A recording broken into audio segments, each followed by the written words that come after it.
Hello, fellow teachers. So I wanted to start off the school year by sharing an idea with you to mix up how you do crossword puzzles a little bit. While I am a Spanish teacher, this can be used for any classroom that uses crossword puzzles. So you're going to want to first make your crossword puzzle, obviously. If you don't have a place to make those yet, I usually use puzzlemaker.com, which takes you here, and then the crisscross is the option to where you would make your crossword puzzle.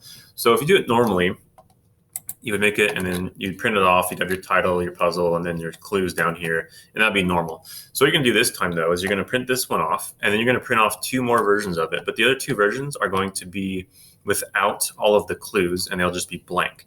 So what you're gonna do then is sit down, and in front of you, you'll have your one that has the clues on it and it is blank, and you have two more that are just blank.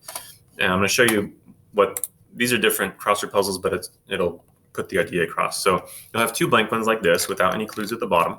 Yeah, and then I'm going to label them student A and student B. So right now they're exactly the same.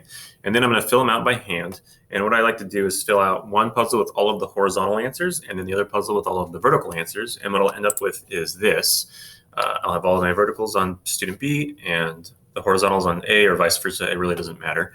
And when the time comes, you put the students into pairs. You give 1A, 1B, and then they have to come up with the clues for the other student, and the other student figures out the answer and writes it down. So far, they really seem to enjoy doing it this way, just to change it. I think that's really pretty much it. It's a little bit more work than just making a crossword puzzle, because you have to then fill them out, and then you're making copies of different things. But it is a good way to make them think about how to give a clue.